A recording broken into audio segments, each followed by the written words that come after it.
Hello mga ka-Berks! Welcome back to my channel, Caridad's FT, Food and Travel. Ito, may panibagong dish tayo. Siyempre, pakikilala ko na sa inyo ang ating mga bidang-bidang ingredients.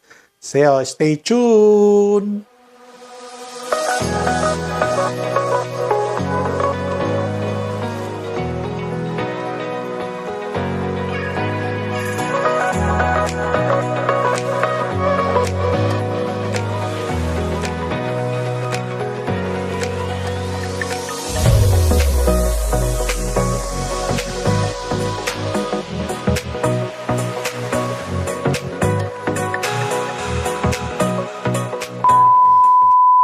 So, ito na ang ating main ingredients. Meron tayong chicken wings dyan, mga ka-Berks. Meron tayong tubig, ibabrine natin, syempre.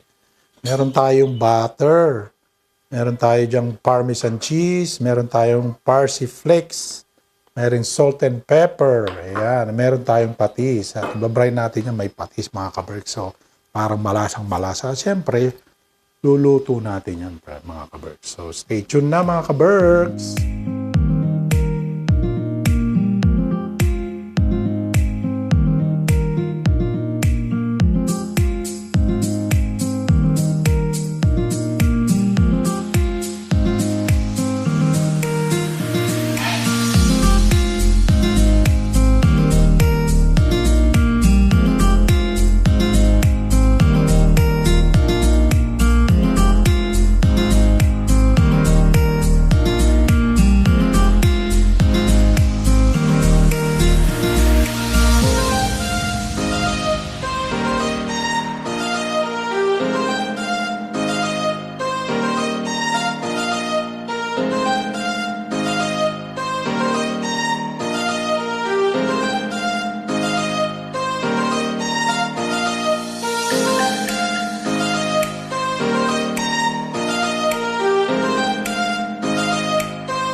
Ayan na nga mga ka-Berks, natapos na ang ating parmesan chicken wings na may butter. Ayan.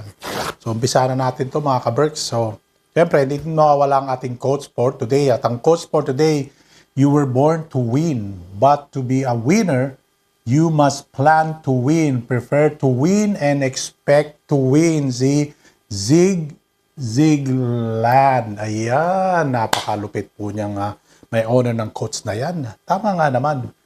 Kung di man tayo naging winner is o pinanganak na winner is kailangan prepare natin na maging winner tayo. Gawin natin lahat mga ka-birds. Yun lang po ang sa akin na siyempre kung meron tayong hinahangat sa buhay o meron tayong umangat sa buhay at maging successful, lalo na yung mga taong gusto sa business dyan, kailangan mag-prepare tayo sa lahat ng bagay. So, yan lang po ang sa akin po. At nagpapasalamat ako sa Sendwave. Napakataas po ng palit. Ay, lalo na po kayo na nakikiramay po ako sa mga naghihirap po dyan. Mga ka-Berks, sa ganitong paraan lang po ay sana po napapasaya ko po kayo. Alam ko po medyo meron tayong kinakarap na crisis lalo na sa Middle East, mga ka-Berks. So ayun lang po at nakikiramay po ako sa inyo. Alam ko ramdam na ramdam ko po dahil napakahirap po ng buhay natin dyan sa Pilipinas. So tulungan lang po at gawa tayo ng paraan para sa ikakulad ng ating buhay, mga ka-Berks. So eto na, tikman na natin to. Ayan, oh. Unang subo o unang bite sa chicken wings para po sa inyo, mga ka-Berks.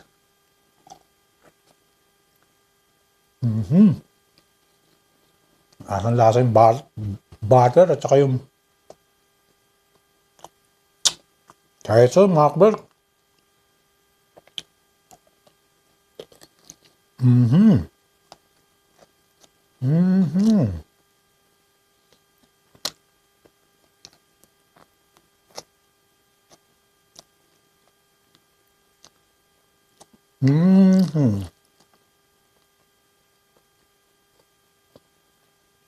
Amazing!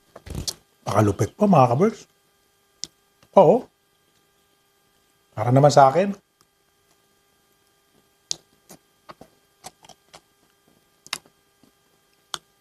Pakalasa, mga ka-Berks.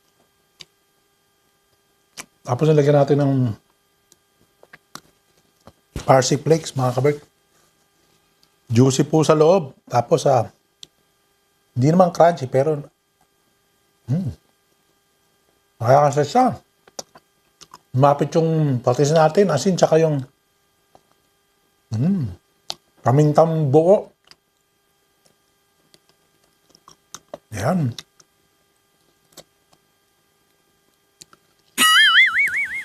Parang box lang to, mga ka-Berks. Kilig to the bone.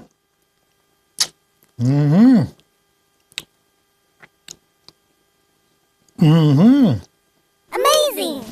Naka, napakalupit po. So, like, share, and subscribe po. Career Safety, Food and Travel. Hanggang sa muli po. Maraming pong salamat. Bye!